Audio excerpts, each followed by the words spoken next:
नमस्कार दोस्तों, मैं हूं संजय वैष्णव। आप देख रहे हैं एनवी टीवी। इस वक्त मैं हूं पढ़े लिखों के नगर सुहागपुर में, और सुहागपुर के एक किसान के बेटे ने भारत के वन ऑफ द ग्रेटेस्ट जो एग्ज़ाम होते हैं, बड़े एग्ज़ाम होते हैं, सीएस का एग्ज़ाम है एग्जीक्यूटिव, सीएस एग्जीक्यूटिव के एग्ज़ाम में मयंक रघुवंशी ने मात्र 19 वर्ष की उम्र में 12वां स्थान प्राप्त किया है। मध्य प्रदेश में इनका पहला स्थान प्राप्त हुआ है, और इसके बाद कल इनका रिजल्ट आया, और आज हमारे सीएम साहब शिवराज सिंह चौहान जी के यहाँ से बुलावा आया है कि आप आइए, और वो इनको पुरस्कृत करेंगे, इनकी प्रतिभा का सम्मान करेंगे। अपने आप में ये नगर के लिए एक बड़ी बात है। हमारे साथ मयंक रघुवंशी हैं, उनके पिताजी नवलगांव निवासी आदरणीय अशोक रघुवंशी जी हैं, मयंक की माता जी हैं। आप सभी का बहुत बहुत स्वागत है। इस वीडियो में बने रहिए, क्योंकि ये वीडियो बहुत ही अहम होने वाली है उन विद्यार्थियों के लिए जो कॉमर्स की पढ़ाई कर रहे हैं, जिनका सपना है कंपनी सेक्रेटरी बनना।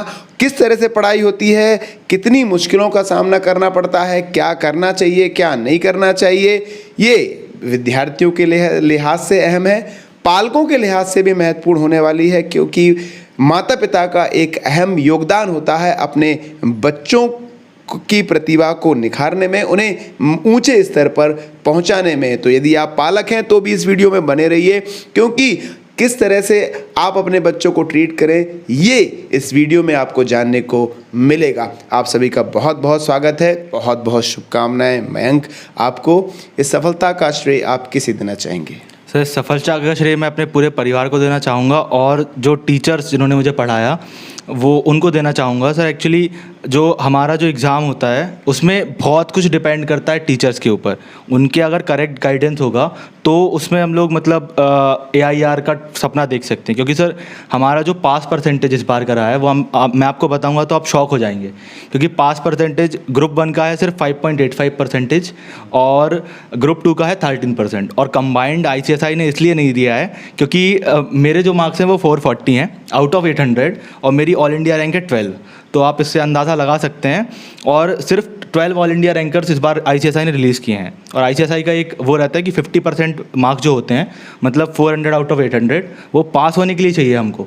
और जो मतलब 440 या फिर जो भी 430 होता है, उसके ऊपर अगर स्टूडेंट्स के मार्क्स नहीं आते ना, तो वो मतलब 25 ऑल इंडिया रैंक का उनका टारगेट रहता है। अच्छा। तो जितने लोगों के 440 के ऊपर आते हैं वो सिर्फ उनको ही मतलब ऑल इंडिया रैंक देते हैं, और उसके बाद उनको छोड़ देते हैं, भले ही वो दोनों ग्रुप दे रहे हैं।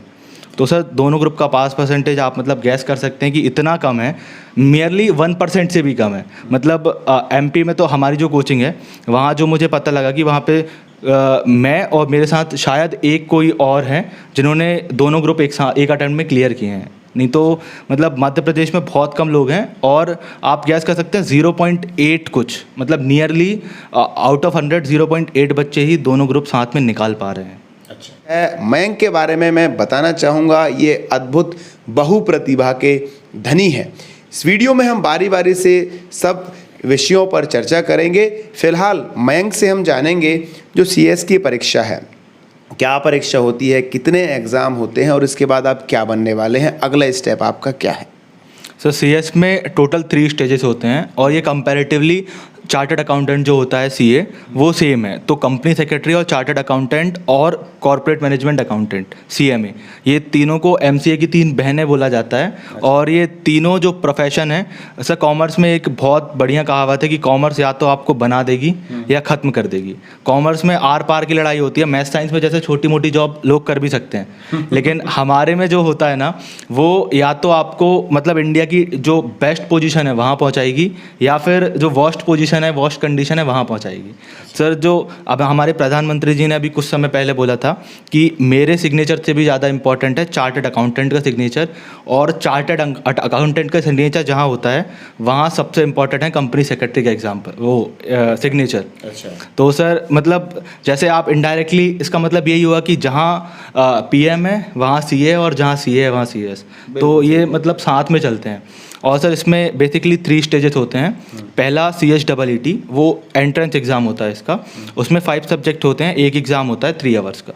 जो सेकेंड लेवल पे आप अगर उसको क्लियर करते हैं उसमें आपको आउट ऑफ 200 100 मार्क्स चाहिए, और जो पर्टिकुलर सब्जेक्ट वाइज जो होता है, मतलब 20 मार्क्स या 30 मार्क्स का जो सब्जेक्ट होता है, उसमें हर एक में 50% सिक्योर करने पड़ते हैं सर। मतलब एक अभी हाफ सी एक सीरीज़ भी आई थी, उसमें इस चीज़ को बहुत अच्छे तरीके से डिफाइन किया है कि मतलब ये बहुत कुछ अलग हो रहा है। ये आपको एग्जीक्यूटिव में समझ में आएगी ये चीज़। मेरे तो ये समझ से परे है। फिलहाल जो हमारे कॉमर्स के विद्यार्थी हैं जो तैयारी कर रहे हैं वो बखूबी समझ रहे होंगे। आप अपनी चर्चा को जारी रखें। Yes sir. तो उसके बाद CS एग्जीक्यूटिव में आप पहुंचते हो, जो कि सेकंड लेवल है, और इसको बोला जाता है इंडिया का one of the toughest exams का टफेस्ट लेवल। सर यहाँ पे जो होते हैं नियरली 8 सब्जेक्ट्स होते हैं। अभी न्यू सिलेबस आया है, तो उसमें सर 3 OMR पेपर होते हैं, जिसमें माइनस मार्किंग होती है 0.25 पर रॉन्ग आंसर। तो सर मतलब 3 पेपर्स वो होते हैं OMR वाले, और 5 पेपर्स होते हैं थ्योरी, जिनको पास करना उतना ही मुश्किल है जितना नदी पे छलांग मार के मतलब उसको पार करना। तो सर वो मतलब बहुत डिफ़िकल्ट काम है। तो सर उसमें ये होता है कि हर एक सब्जेक्ट में आपको चाहिए 40 मार्क्स, तो एग्रीगेट आपका कितना होगा 320। लेकिन इसमें इंटरेस्टिंग ये चीज़ है कि आपको टोटल पास होने के लिए चाहिए 400 मार्क्स। मतलब हर सब्जेक्ट में 40 मार्क्स पास होना कंपलसरी है, और एग्रीगेट 50% कंपलसरी है। और सर मतलब अगर आपके 440 से ऊपर आते हैं, या इस बार मतलब रिज़ल्ट इतना टफ रहा है कि सर मैं मतलब जब से कल से ऑल इंडिया रैंक आई थी मेरे पास हंड्रेड्स ऑफ मैसेजेस व्हाट्सएप पे, फिर इंस्टाग्राम पे, फिर मतलब फेसबुक पे बहुत सारे मैसेजेस आए हैं, और बहुत डीमोटिवेट हो गए थे लोग। तो उन्होंने मतलब मेरे को कांटेक्ट किया, बहुत सारे टीचर्स का भी फ़ोन आया कि बच्चों को मोटिवेट करना है तो उसके लिए सेशन। सर मतलब वो ये होता है, वो एक AIR में ये देखते हैं कि आप उनको मोटिवेट करें और उनको गाइड करें कि वो फ्यूचर में क्या करना चाहते हैं। तो सर ये CS एग्जीक्यूटिव जो है वो उसका मेन मतलब जो लेवल है। अब अगला यस सर। उसके बाद सर आती है CS प्रोफेशनल। CS एग्जीक्यूटिव अगर आप क्लियर करते हैं तो आपके पास 2 ऑप्शन होते हैं, या तो आप CS प्रोफेशनल की तैयारी करें, या तो आप CS की आर्टिकलशिप करें। वो होती है सर एक EDP होती है, एग्जीक्यूटिव डेवलपमेंट प्रोग्राम। वो 1 मंथ की होती है ट्रेनिंग। हमारे जो चैप्टर ऑफिस होते हैं इंदौर, मतलब अभी मध्य प्रदेश में 3 चैप्टर ऑफिस हैं, एक ग्वालियर में है, एक इंदौर में है, और एक है भोपाल में। तो सर भोपाल में वो मतलब 15 डेज़ का ऑनलाइन ट्रेनिंग होती है। 15 डेज़ वहाँ चैप्टर ऑफिस में जाके वो कुछ टास्क वगैरह देते हैं, वो परफॉर्म करने होते हैं। तो उसके बाद आप एलिजिबल होते हो आर्टिकलशिप करने के लिए। तो आप आर्टिकलशिप कर सकते हो 22 मंथ्स की। उसकी बीच आप हर मतलब जून में और दिसंबर में अटैम्प्ट होते हैं एग्ज़ाम्स के, तो आप वो भी अटैम्प्ट कर सकते हो प्रोफेशनल के। तो सर मतलब इसमें यह है कि आप प्रोफेशनल की तैयारी भी करो और आर्टिकलशिप भी करो। तो ये मतलब एक डिफ़िकल्ट रास्ता होता है, और इजी सॉल्यूशन इसका ये है कि आप आर्टिकलशिप मत करो, अभी प्रोफेशनल की तैयारी करो, प्रोफेशनल के बाद आर्टिकलशिप करो। आपने क्या डिसाइड किया है? सर एक्चुअली सर अभी तो मैं वो टफ वाले रास्ते पे जाने का सोच रहा हूँ, क्योंकि अभी मतलब जो ऑल इंडिया रैंक है सर, इससे बहुत इम्पैक्ट पड़ता है। जो कंपनीज़ मैं मतलब चाह रहा हूँ कि वो कंपनीज़, मुझे जो ड्रीम था सर, मेरा ड्रीम था TCS, टाटा कंसल्टेंसी सर्विसेज। तो सर मुझे उसमें जाना था। तो वो TCS जो है वो ऑल इंडिया रैंकर्स को ही मतलब सेलेक्ट करती है उस चीज़ के लिए। तो सर वो एक बड़ा कारण है ये रास्ता चुनने का, क्योंकि सर इसमें सर एक फ़ायदा भी है कि इसमें आपको मतलब 22 मंथ्स की ट्रेनिंग है, तो उसके बीच आपको मिल जाते हैं 4 अटैम्प्ट। मतलब आप अगर 3 बार भी फेल होते हो तो चौथी बार आप निकाल के कंपनी सेक्रेटरी आपको वही मिलेगा। और सर इस एग्ज़ाम की एक बेस्ट बात है कि अटैम्प्ट इसमें अनलिमिटेड है। पर एक बात ये भी बोला जाता है कि इस एग्ज़ाम में अटैम्प्ट भले ही अनलिमिटेड है, लेकिन जो स्टूडेंट के अंदर जो मतलब मेंटली फाइट करने का एक एग्ज़ाम से वो जो मतलब प्रेशर और जो जितना भी उसके अंदर एंथुसियाज्म होता है, पेशेंस होता है, वो उतना बहुत कम होता है। क्योंकि सर मतलब आप 1 बार फेल हो सकते हो, 2 बार फेल हो सकते हो, 3 बार फेल हो सकते हो, लेकिन उससे ज़्यादा आपका खुद का जो आत्मविश्वास है वो टूट जाता है उसके बाद, एक पर्टिकुलर लेवल के बाद। तो बहुत सारे बच्चे इसको 1 अटैम्प्ट 2 अटैम्प्ट के बाद छोड़ देते हैं, और इसका यही रेशियो है। कहने का मतलब अब आपके पास कंपनी से कॉल आने वाला है, वो आपको जॉब ऑफर करेंगे? Yes sir. अभी सर एक्चुअली मेरी एक टीचर से बात हुई थी, एक लिस्टेड कंपनी है, उसका नाम अभी मैं डिस्क्लोज नहीं कर सकता, पर वो उन्होंने मतलब अप्रोच किया था सर को कि एक ऑल इंडिया रैंकर हमारी कंपनी में चाहिए। तो सर उन्होंने मुझे अप्रोच किया था। अब वो डिसीजन सर मैं मतलब लूँगा बाद में।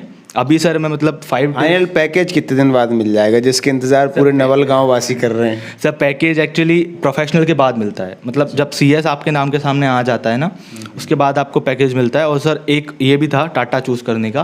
तो टाटा चूज़ करके अगर आप मतलब टाटा से अगर आप ट्रेनिंग करते हो ना, तो एक बैच आपके सामने एक लग जाता है। ये टाटा इंडिया की वन ऑफ द बेस्ट है। तो वहाँ से अगर आपने ट्रेनिंग की है ना, तो आप वन ऑफ द बेस्ट हो ऑलरेडी। तो सारी कंपनियां चाहती हैं कि आप वहाँ पे आओ। और सर एक वहाँ आपकी कंपनी में आप पढ़ाई भी करेंगे, अपने एग्ज़ाम की तैयारी भी करेंगे, और जो प्रोफेशनल ट्रेनिंग है वो वहाँ पर लेंगे। यस सर, वो मतलब सर ट्रेनिंग होगी कंपनी में, और प्रोफेशनल जो CS फाइनल बोला जाता है जिसको, तो वो CS प्रोफेशनल की मैं मतलब अपन बुक से तैयारी भी कर सकते हैं, मतलब ऑनलाइन लेक्चर्स बाय करके या फिर सेल्फ स्टडी करके। वो एग्ज़ाम आप क्लियर करेंगे प्रोफेशनल का, उसके बाद ही आप कहीं पर as a company secretary job कर सकते हैं। यस सर, ये सेम। उसके पहले अगर आप अपने नाम के सामने CS लगाते हो तो वो एक इलीगल वर्क है और उसके लिए आप जेल भी जा सकते हो। ये मतलब यहाँ तक का है। और सर उसके बाद भी बहुत सारे प्रोफेशनल मिसकंडक्ट होते हैं। जैसे ये मैं बताता हूँ, अगर आप कंपनी सेक्रेटरी बन के जैसे आप अगर प्रमोट कर रहे हो CS को कि भाई मेरे पास आओ, मुझसे मतलब CS जो है वो लीगली एक एडवाइज़र है। PCS अगर वो वर्क करता है तो वो एक एडवाइज़र है। तो अगर आप प्रमोट कर रहे हो कहीं सोशल मीडिया पे या कहीं पे, तो वो भी इलीगल है और उसके लिए भी आप जेल जा सकते हो।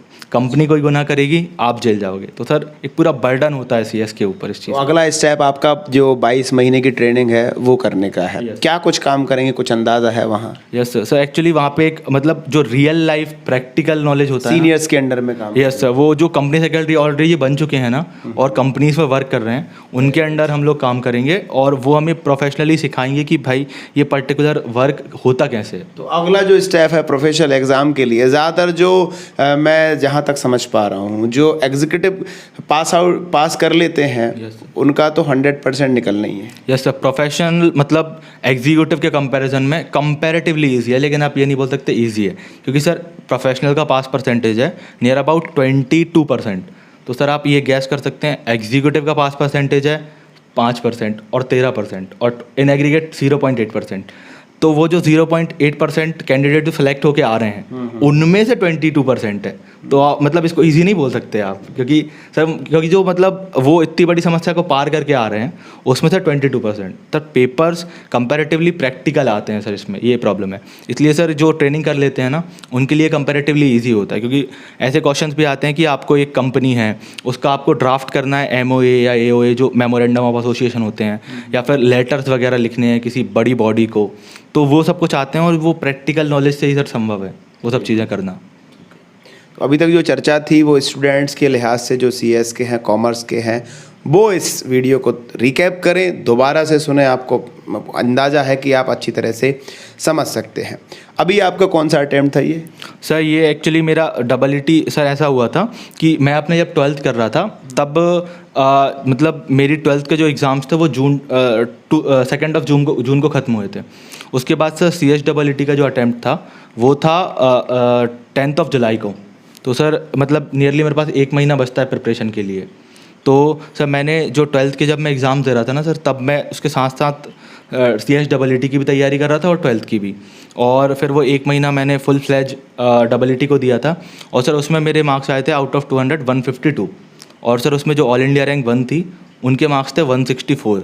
तो मतलब कुछ उसमें क्या होता है सर, EET में सिर्फ 3 ऑल इंडिया रैंक्स रिलीज़ होती हैं, तो इसीलिए मेरा नाम वहाँ नहीं आ पाया, नहीं तो उसमें भी शायद टॉप 10 में मैं हो सकता था। अच्छा, मतलब कि आप पास आउट कब का है आपका?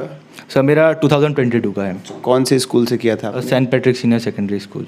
अच्छा, 1 साल की तैयारी में आप यहाँ तक पहुँच गए? यस सर, जबकि सर मैं आपको अगर रियली बताऊँ ना तो यहाँ पे पहुँचने के लिए 2 साल चाहिए, क्योंकि 3 मंथ्स या 6 मंथ्स चाहिए EET क्लियर करने के लिए और 1 साल चाहिए CS एग्जीक्यूटिव क्लियर करने के लिए। तो मैंने नियरली 13 मंथ्स में दोनों क्लियर कर लिए हैं। तो इसीलिए मतलब अभी सर मतलब बहुत सारे जो अभी मुझे मैसेजेस आए उसमें लोग मुझे भैया बोल रहे थे। जब मतलब एक मैंने इसलिए न्यूज़पेपर वाला डाला था तो उसमें जब उन्होंने मेरी एज देखी तो उन्होंने ये अंदाज़ा लगाया कि मैं अभी सिर्फ 19 का हूँ। जब सर 18 में मेरी 12th कंप्लीट हुई थी और ये जो कुछ भी है वो 1 साल में हुआ है। और सर अभी अगर मतलब कोविड-19 नहीं होता और हमारे एग्ज़ाम अगर मई में हो गए होते तो सर शायद मैं इंडिया का one of the youngest company secretary बन सकता था, क्योंकि सर तब मैं मई अटैम्प्ट EET का दे सकता था, क्योंकि हमारे एग्ज़ाम्स मार्च में ख़त्म हो जाते।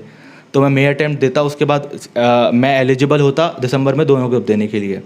तो मैं कितने घंटे की पढ़ाई आपने पूरे एक वर्ष तक जारी रखी इस एग्ज़ाम को क्लियर करने के लिए? Yes sir. सर एक्चुअली जो स्टडी रूटीन था वो नियरली 10 to 12 आवर्स फ्लक्चुएट होता रहता था। वो सर एक मतलब मेरे पास बहुत सारे मैसेजेस भी आए इसको रिलेटेड कि उनको शेड्यूल चाहिए था मेरा। तो सर एक प्रॉपर मतलब नॉर्मली मैं एक शेड्यूल शेयर कर सकता हूँ कि जो 8 सब्जेक्ट्स हैं मैं इन पर्टिकुलर उनको 1 आवर देता था सबको, तो 8 आवर्स वो हो गए। और उसके बाद जो मेरे लिए 2 टफेस्ट थे, जो मेरे लिए थे EBCL और SLCM, security law and economic loss, तो सर उनको मैं देता था 2 आवर्स, तो ये 10 आवर्स हो गए। और 2 घंटे मैं रखता था सर एक्चुअल रिवीजन के लिए, जो मैंने आज के दिन में पढ़ा है। और सुबह फिर सर 1 घंटे जो मतलब जो फॉर्मूलाज होते हैं, जो प्रैक्टिकल जो 3 OMR वाले होते हैं, मैंने आपको बताया था, तो वो OMR वाले के लिए मैं सुबह एक रिवीजन मारता था। उससे सर मैं मतलब ये जो क्लियर मिला के हमारे 12-13 घंटे हो जाते थे। Yes sir. हाँ, रियल में 12 to 13 आवर। तो सर एग्जाम टाइम में तो ऐसा मतलब ये वाली स्थिति थी कि सर एग्जाम हमारे क्या होते हैं सर, हमें गैप नहीं मिलता। जैसे 12th के एग्जाम में 2 दिन का 3 दिन का गैप मिलता है, हमारे 8 एग्जाम सर लगातार होते हैं। मतलब सिर्फ हमें एक बीच में हॉलीडे मिलता है संडे का, क्योंकि सर 2 हफ्तों के बीच में हमारे एग्जाम होते हैं। तो 4 पेपर के बाद हमारा एक हॉलीडे आता है, फिर 4 पेपर। तो मतलब सर 9 दिन में पेपर खत्म हो जाते हैं, 8 पेपर 9 दिन में खत्म। सर टाइम तो आप भी लगा सकते हैं कि बिल्कुल नहीं मिलता। मयंक ने ना सिर्फ CS में अपना नाम रोशन किया है, बल्कि इन्होंने एक वर्ल्ड रिकॉर्ड बनाया है। क्या वर्ल्ड रिकॉर्ड है वो, उसके लिए कब समय निकाला? सर वो एक्चुअली जब मैं मतलब 16 साल का था, नियरली जब मैं 10th क्लास में था, तो मैंने पोएट्रीज लिखना चालू किया था। वो ऐसा मतलब पैशन ही चालू किया था। वैसे जब मैं 17 का हुआ तब मतलब 16 में ही मैंने एक बुक लिख दी थी, अल्फाज दिल उसका नाम था। वो मैंने कंपाइल की थी, मतलब वर्ल्ड के टॉप मोस्ट राइटर्स को मैंने मतलब जो मेरी नज़र में टॉप मोस्ट थे उनको मैंने इकट्ठा किया, और 25 राइटर्स ने मिलकर वो बुक लिखी थी, जिसको मैंने कंपाइल किया था। मतलब ऑथर मैं था, वो सब को ऑथर थे। उसके बाद सर मैंने एक और बुक कंपाइल की थी, ब्यूटी ऑफ सोल्स। एक्चुअली वो कंपाइल नहीं बोल सकते, क्योंकि वो बुक सिर्फ मैंने और एक मेरा दोस्त है क्रिश आर से, हम दोनों ने मिलकर वो बुक लिखी थी, ब्यूटी ऑफ सोल्स। वो मतलब एक इंग्लिश लैंग्वेज बुक है जो हमने लिखी है। वो अभी अमेज़ॉन पे अवेलेबल है, लेकिन उसमें हम लोगों को लगा नहीं था वो इतना क्रेज़ होगा उस चीज़ का। तो हमने 5 कॉपीज ही सिर्फ रखवाई थी अमेज़ॉन पे, वो 5 सोल्ड आउट हो गई, और उसका PDF हमसे अभी गुम गया है। तो हम सर उसको ट्राई कर रहे हैं उसको रिकलेक्ट करने का, कुछ फ़ोन की मेमोरी से कुछ मिल जाए तो सर वो PDF हम प्रिंट करवाने के लिए मतलब दें। तो सर वो हमें मतलब एक ये प्रॉब्लम आ रही है उस बुक के साथ। और सर उसके बाद नहीं, आने वाले दिनों में जब लाखों कमाओगे तो लाखों ऑफर कर देना सोशल मीडिया पे कि भाई मैं आपको 10 लाख दे रहा हूँ, आप मुझे कृपया वो बुक वापस कर दें। Yes sir. वो जो 5 सोल्ड आउट कॉपीज़ हैं उसमें से अगर एक भी हमें मिल जाती है तो हम उसकी और कॉपीज़ पब्लिश करवा सकते हैं। और सर उसके बाद जो मतलब रियल वाली बुक थी, जो मेरी पहली बुक थी, उसको मतलब हॉट न्यू रिलीज में अमेज़ॉन की वर्ल्ड में उसका 97 नंबर था। सर जो मेरी दूसरी बुक थी यादों के पन्ने, जो थी, जो स्कूल लाइफ के ऊपर मैंने टोटली लिखी थी, और सर वो टोटली मतलब मेरी स्कूल लाइफ के ऊपर है। और उसका सर जैसे अभी मैं सेंट पैट्रिक्स में भी गया था, उसका जो लॉन्च हुआ था वो फादर पीसू साई ने किया था, जो उस टाइम के प्रिंसिपल थे। तो सर उन्होंने मतलब उसका लॉन्च किया था। और सर वो मतलब ये मानने वाली बात तो नहीं है, क्योंकि मुझे भी बिलीव नहीं हो रहा था। वर्ल्ड में #3 पे आ गई थी वो, और मतलब उसकी copies with in an hour मतलब नियरली 50 to 20 कॉपीज़ सोल्ड हुई थी। और वो जो पर्टिकुलर दिन है, मुझे मतलब हमारे जो पब्लिशर हैं उनका कॉल आया था कि भाई 25 कॉपीज़ एक दिन में हमने सोल्ड किया, ये हाईएस्ट मतलब ग्रॉस था उनका अभी तक का जो उन्होंने पब्लिश किया है। तो वो एक बड़ा अचीवमेंट था सर वो बुक का। उसकी PDF है मेरे पास, वो अमेज़ॉन पे अवेलेबल भी। वर्ल्ड रिकॉर्ड कौन सा है आपका, किस नाम से? तो वर्ल्ड रिकॉर्ड मेरा है sir most poetic lines on parents. मैं अपनी तीसरी बुक के बारे में बताना भूल गया था, उसी से मैंने वर्ल्ड रिकॉर्ड बनाया था। ये दुनिया में माता पिता के ऊपर कविता लिखने वाले सबसे यंगेस्ट पोएट हैं, जिन्होंने सबसे ज़्यादा माता पिता के ऊपर कविताएं लिखी हैं। आपकी इस तरक्की में मयंक के पिताजी हमारे साथ हैं, आदरणीय अशोक रघुवंशी, जो उनका भी मैं स्वागत करता हूं। अभी हम उनसे भी रूबरू होंगे। कितना माता पिता का योगदान रहा? सर एक्चुअली सर बहुत ज़्यादा योगदान रहा, क्योंकि सर एक सपोर्ट, अगर सर आप एक आर्टिस्ट बनना चाह रहे हो तो उसमें एक सपोर्ट बहुत ज़रूरी है, क्योंकि सर आजकल सोसाइटी आर्टिस्ट को सपोर्ट नहीं कर रही है। ये मैं जेन्युइनली मैंने देखा है। और सुहागपुर जैसे सर मतलब जो हमारा शहर है, वहाँ पे तो बहुत कम आर्टिस्ट हैं जिनको सपोर्ट मिलता है। सर मैं भी यहाँ पे बहुत एलिजिबल आर्टिस्ट देखता हूँ, मैं बहुत से मिला भी हूँ, क्योंकि सर जब उन्होंने मेरी बुक मतलब जो देखी वर्ल्ड रिकॉर्ड के बाद, सर बहुत सारे कॉल्स एंड मैसेजेस आए, और उसमें बोला हमें भी बुक में मौका चाहिए। सर उसके बाद ये जो दूसरी बुक थी, स्टोरीज फ्रॉम कंट्री, ये सब आपने ये जर्नी पढ़ाई भी कर ली, CS भी बनने वाले हैं आप, 16 घंटे की पढ़ाई भी कर ली, ये पोएट्री में भी वर्ल्ड रिकॉर्ड बना लिया, ये कैसे हो पाया? सर ये एक्चुअली मतलब एक वो होती है सर टास्क, तो बहुत सारे टास्क को मैनेज करने की। सर वो शायद मुझे लगता है कि वो मतलब ऊपर वाले से मिली है मुझे बरकत में। और सर मैं आपको बताता हूँ, पहले तो ये एक मतलब एक इम्पॉसिबल टास्क था, क्योंकि सर मैं आपको बताऊँ ग्रेड 8 में शायद मेरे 55 या 56 परसेंटेज थे सिर्फ। ग्रेड 9 में टारगेट रखा था मैंने 60 का, तो सर मेरे 68 आए थे। उसके बाद सर ग्रेड 10th में मैंने टारगेट रखा था 70 का, तो मेरे 69.7 कुछ आए थे, वो नियर अबाउट 70 थे। उसके बाद सर मैंने ग्रेड 11 में टारगेट रखा 80 का, तो सर 80 के बाद मेरे आए थे 81, मतलब 11th में मेरे आए थे 81.4। More than that your target. Yes sir. और उसके बाद सर 12th में मेरा टारगेट था 90%, उसमें मेरे थे 91.4। तो सर वो मतलब जो था ना सर, एक कॉन्फिडेंस देता है एक चीज़ को कि 55 से। स्कूल का भी सपोर्ट मिला होगा। यस सर, एक्चुअली बहुत सारे जो टीचर्स हैं उन लोगों ने मुझे बहुत ज़्यादा सपोर्ट किया था। और एक मतलब जैसे कुछ टीचर्स के मैं नाम लेना चाहूँ तो वीना मैम, सुब्रत सर, उसके बाद विकास सर, उसके बाद नरेंद्र सर, वीरेंद्र सर, मतलब तो बहुत काफ़ी टीचर्स हैं, उनका थैंक यू करना मतलब लगभग इम्पॉसिबल है। All the teachers of Saint Patrick's. All the teachers of Saint Patrick's. Very good. अच्छा ये बताइए, कोचिंग का कितना अहम रोल होता है इस एग्ज़ाम को क्लियर करने के लिए? सर एक्चुअली मैं आपको बताऊं तो मैंने फर्स्ट ग्रुप की कोचिंग्स ली थी, सारी ली थी। और सर सेकंड ग्रुप का जो था मेरा, सेकंड ग्रुप में सर मैंने नियर अबाउट सेल्फ स्टडी की है। मैंने मतलब क्लासेस खरीदी थी, अब मैं इंस्टीट्यूट का नाम तो नहीं लूँगा, मैंने क्लासेस परचेस की थी, लेकिन वो क्लासेस मैंने मतलब स्टार्टिंग में देखी, उसके बाद मैंने देखना बंद कर दिया था, क्योंकि मुझे लग रहा था कि मैं थोड़ा गलत डायरेक्शन में जा रहा हूँ, मुझे मॉड्यूल से पढ़ना ज़रूरी है। सर मैंने जो मतलब ICSI जो हमारा बॉडी है, वर्किंग बॉडी, वहाँ से मुझे सर बुक मिली थी, मतलब जो बुक आती हैं हमारी रियल मॉड्यूल, जैसे आप 12th में NCERT जो होती हैं वो रियल होती हैं, तो हमारी वहाँ से बुक्स आई थी, तो मैंने उन पर फोकस करना चालू किया। और सर ग्रुप 2 जो मैंने सेल्फ स्टडी किया उसमें मेरे 2 to 8 मार्क्स हैं, और जो मैंने क्लासेस से किया उसमें मेरे 212 मार्क्स हैं, मतलब sir near about 10 to 12 marks ज़्यादा हैं। तो मतलब इसमें सर आप ये भी है कि कोई इंपॉर्टेंट नहीं है आप कोचिंग जाओ, इंपॉर्टेंट ये है कि आप पढ़ाई करो। अब वो रिसोर्सेज आपको खुद डेवलप करनी पड़ेंगी कि मतलब किस रिसोर्स से आपको पढ़ना है। कुल मिला के यदि आप कोचिंग में आजकल तो ऑनलाइन फैसिलिटीज़ अवेलेबल है, ऑनलाइन भी अगर आप मटेरियल परचेस करते हैं, घर बैठे तैयारी करते हैं तो आप आराम से निकाल सकते हैं। आपने भी ऐसी? यस सर, बहुत सारे रैंकर्स मैंने अभी सर, एक्चुअली मेरे 2-3 रैंकर्स से बात भी हुई, तो सर वो लोग भी मतलब नियर अबाउट 70 to 80% रैंकर्स वैसे ही हैं जिन्होंने घर पे बैठ के तैयारी की, ना कि वो जो ऑफलाइन कोचिंग ज्वाइन करते थे। तो सर वो एक बड़ा डिस्ट्रैक्शन होता है। एक्चुअली सर मैंने भी ट्राई किया था ऑफलाइन कोचिंग इंदौर में, लेकिन सर वहाँ पे जाने आने में नियर अबाउट 15-20 मिनट्स आने जाने में, और सर उसके बाद खाने का एक बिग इशू होता था कि खाना खाने के लिए ब्रेक मिलता था सर, 12-12 घंटे की क्लासेस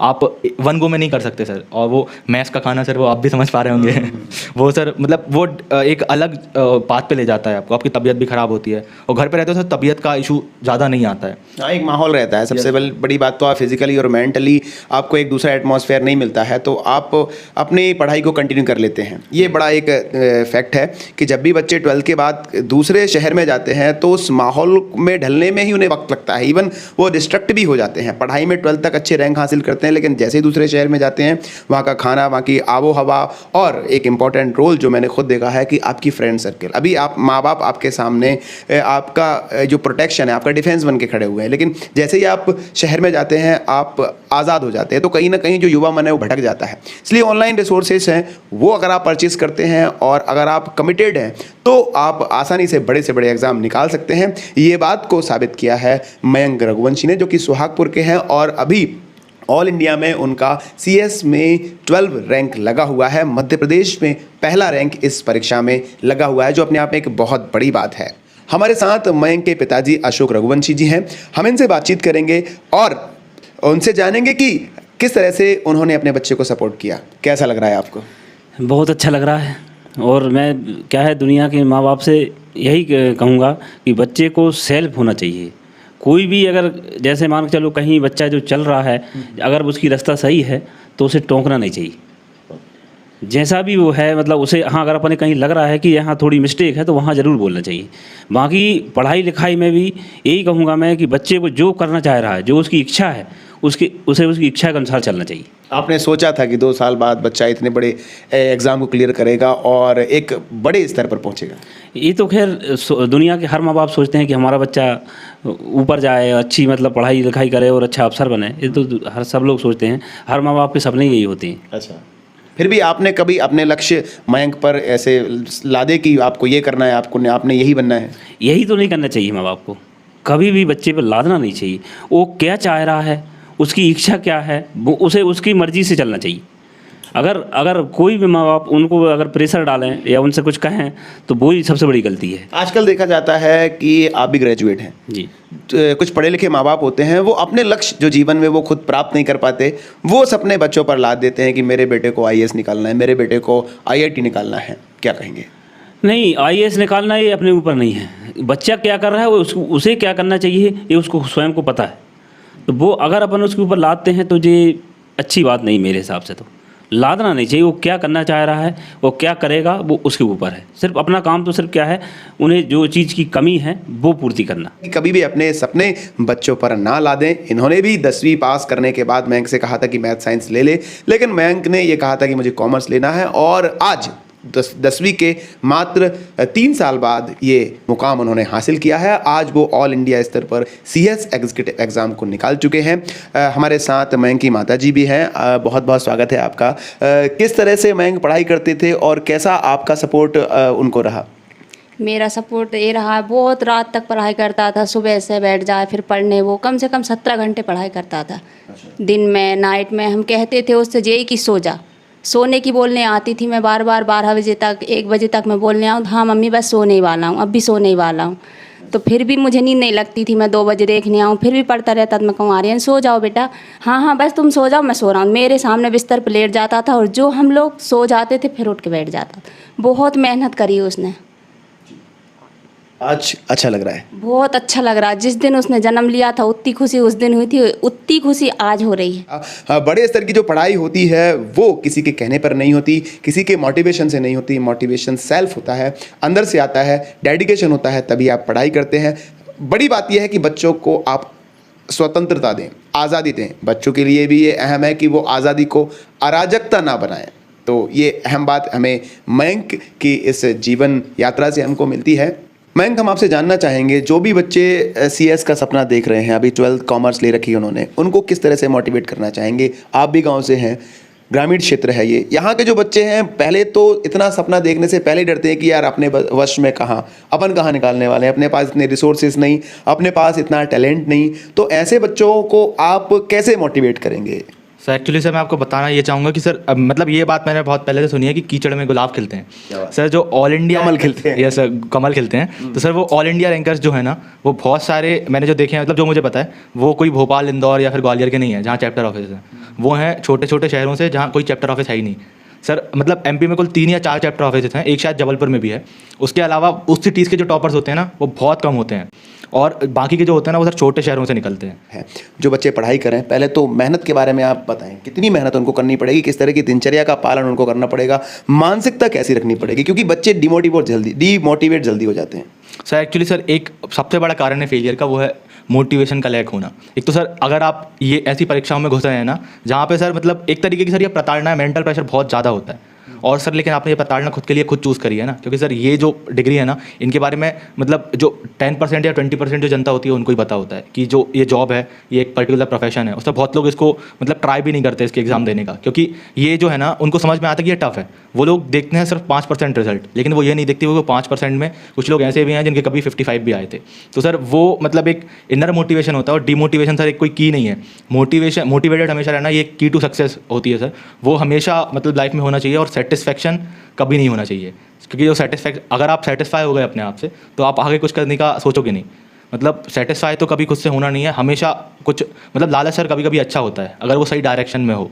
तो ये बहुत इंपॉर्टेंट है कि सक्सेस के लिए हमेशा लालची बने रहो। और सर मेरे लिए जो मतलब एक मोटिवेशन है, वो सर मेरे लिए ये है कि अगर मैं मतलब भीड़ में खड़ा हूँ और 4 लोगों में मुझे पहचाना जा रहा है, तो वो मेरे लिए इन सेल्फ एक मोटिवेशन है कि 4 लोगों में मैं अलग दिखता हूँ। इस वजह से नहीं कि मतलब आप फिजिकल अपीयरेंस की वजह से, मैं इसलिए दिखता हूँ क्योंकि जो अचीवमेंट्स है मेरे, उनसे मुझे पहचाना जाता है।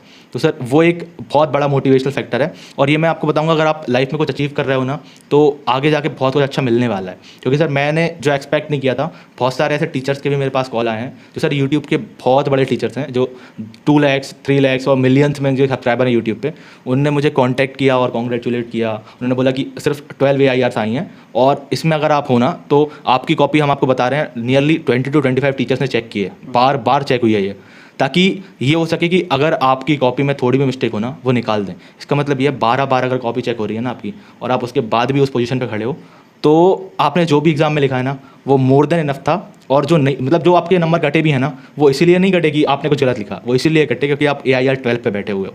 तो सर वो मतलब एक मोटिवेशनल फैक्टर था। और सर मतलब जो अचीव करते हैं ना, तो छोटी सक्सेस को एंजॉय करना चाहिए, लेकिन एक पर्टिकुलर टाइम तक। और सर दिनचर्या के बारे में सर जो आपने तो अपनी असफलता को एंजॉय किया था। हाँ सर, ये मैंने एक इंटरव्यू में भी बोला है कि जब मैं फेल हुआ था, मुझे सबसे ज़्यादा खुशी उस टाइम हुई थी, क्योंकि सर मुझे एक चीज़ पता थी कि मुझे एक मौका मिला है ऑल इंडिया रैंक टारगेट करने का। और सर मैं आपको बताऊँ, हमारे जो मतलब मेरे जो सीनियर्स थे, जो सेंट पैट्रिक स्कूल से पढ़े हैं, अब वो ऑब्वियसली नाम नहीं ले सकता उनका, वो लोग मतलब मेरे सीनियर्स है, वो अभी 20 ईयर्स ऑफ एज हैं, वो शायद 2-3 बार फेल हो चुके हैं उस एग्ज़ाम में, और मैंने उनको एडमायर करके वो एग्ज़ाम दिया था। अभी सर मुझे उनके कॉल आते हैं कि भाई यू आर एन इंस्पिरेशन। तो सर वो जो है ना, वो मेरे लिए मोर देन इनफ है हमेशा मोटिवेटेड रहने के लिए, और हमेशा जो मतलब जो राह मैंने चुनी है उस पर आगे बढ़ते रहने के लिए, क्योंकि सर मुझे मतलब भीड़ का हिस्सा नहीं बनना, मुझे भीड़ से अलग दिखना है। और सर मैं ऐसी पर्सनालिटी बनना चाह रहा हूँ जो 10 लोगों को इंस्पायर कर सके, और सिर्फ एक फील्ड में नहीं सर, मुझे ये चाहिए मैं जिस भी फील्ड में हूँ ना उसका मुझे बेस्ट नहीं बनना, मुझे वन ऑफ द बेस्ट बनना है, क्योंकि हर फील्ड में बहुत सारे बेस्ट होते हैं। सर क्रिकेट में जैसे आप देखोगे विराट कोहली को लोग बेस्ट बोलते हैं, वो बेस्ट हैं, स्टीव स्मिथ को भी बेस्ट बोलते हैं, वो भी बेस्ट है, क्योंकि हर एक पर्टिकुलर गेम में हर टाइम पे कोई ना कोई बेस्ट होता है। अगर आप हॉल ऑफ द फेम में जाओ ना तो सचिन तेंदुलकर, विराट कोहली, इन लोगों के नाम वहाँ होते हैं, क्योंकि ये वन ऑफ द बेस्ट थे, मतलब ग्रेटेस्ट बोलते हैं, उनको गोट बोलते हैं। आप कौन सी फील्ड में बेस्ट अपने आप को देखना चाहेंगे? सर मैं ऑब्वियसली मुझे ये दोनों चीज़ें अचीव करनी है, मुझे अपना राइटिंग करियर भी आगे बढ़ाना है, और उसके बाद मुझे जो अपना CS है वो भी डिग्री मुझे ऑब्वियसली चाहिए, और मैं ट्राई करूँगा कि CS प्रोफेशनल में मैं AIR 12 के पीछे से 2 हटा दूँ और उसको सिर्फ 1 कर दूँ। तो सर वो मेरा टारगेट है कि उस 12 को मुझे AIR 1 करना है, तो वो बस एक अचीवमेंट है जो मैं भी उसको मतलब ट्राई करूँगा, 100% दूंगा। वो कब होगा? 3rd जो प्रोफेशनल एग्जाम है उसमें हो जाएगा? सर मैं मतलब ऑब्वियसली जब भी वो एग्ज़ाम दूंगा, ये अभी अश्योरिटी नहीं है, क्योंकि अभी मतलब थोड़े will be after 22 months, training up to 22 months, near about sir 1 साल के बाद शायद मैं अपीयर करूँगा एग्जाम में।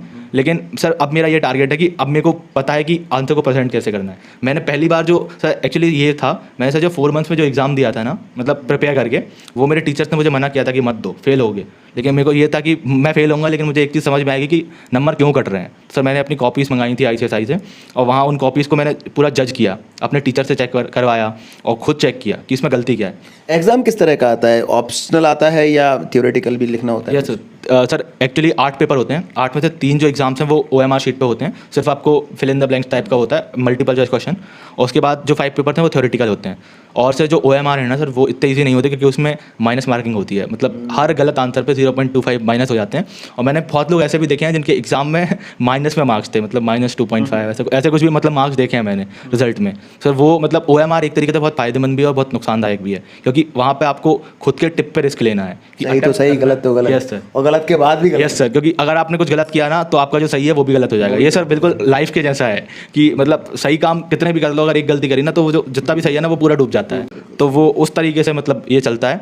और सर मैं जानना चाहूँगा मयंक कि यदि कोई बच्चा ये इस मैदान में उतर रहा है, एक बड़ी लड़ाई है, बड़ा करियर भी है, बड़े सपने भी हैं, ना सिर्फ CS बनने के बाद आप ग्रामीण क्षेत्र से हैं तो आपकी ज़िंदगी बदलती है, बल्कि आपका जो पूरा का पूरा कुल है उसका नाम बदलता है, इस बात को मानते हैं। मैं जानना चाहूँगा ऐसी कौन सी की स्किल्स, सॉफ्ट स्किल्स हैं उनको एक CS बनने के लिए अनिवार्य होना ज़रूरी है, ये गुण, ये कैरेक्टर्स आपका होना ज़रूरी है। यदि कोई कंपनी सेक्रेटरी बनना चाहता है तो उसके अंदर कौन से जो कैरेक्टर हैं, कौन सी जो इनर क्वालिटीज़ हैं वो ज़रूरी हैं? सर एक डिसिप्लिन ऑब्वियसली कि आपको मतलब स्टडीज़ रेगुलरली करनी है, कोई गैप नहीं चलता उसमें। और सर दूसरा जो मोस्ट इंपॉर्टेंट है वो है इनर मोटिवेशन, आपको हमेशा मतलब मोटिवेटेड रहना है, सेल्फ मोटिवेटेड। फेलियर सर वो पार्ट ऑफ लाइफ, तो सर उससे डरना नहीं है, उसको फेस करना है। और सर मैंने मतलब हमेशा मतलब जितने भी मेरे एस्पिरेंट के मेरे पास मैसेज आए हैं, मैंने उनको एक ही रिप्लाई दिया कि भाई आप बस इतनी मेहनत करो कि आपका जो कमबैक हो ना वो आपके सेटबैक से बहुत ज़्यादा बड़ा हो।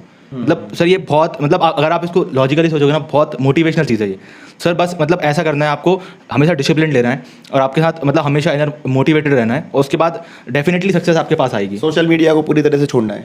नहीं सर, डेफिनेटली मतलब वो एक सोशल मीडिया ऐसा है, उसको पॉजिटिवली यूज़ करना है, छोड़ना है इन अ नेगेटिव सेंस, मतलब उसका गलत यूज़ नहीं करना है। मतलब गलत लोगों से, गलत प्लेटफॉर्म से आप कनेक्ट ना रहें। यदि आप YouTube चला रहे हैं तो आपके सब्सक्रिप्शन में सारे सब्जेक्ट रिलेटिव जो टीचर्स हैं, मोटिवेटर्स हैं, they should be there. Yes sir. और सर उसके बाद जैसे आप इंस्टाग्राम भी यूज़ कर रहे हैं, फेसबुक यूज़ कर रहे हैं, कुछ भी यूज़ कर रहे हैं, उसमें आपके फेवरेट्स में सिर्फ वो लोग हों जो आपके कोर्स से रिलेटेड हों या फिर इंडिया की जो ज्योग्राफी, हिस्ट्री उससे रिलेटेड हों, तो मतलब वो आपको कुछ नई चीज़ें सिखाएं। तो अगर वो आपके टॉप पे रहेंगे ना तो सोशल मीडिया चलाने का भी फ़ायदा है, क्योंकि आपके तो 12th में 10th में अच्छे परसेंटेज थे।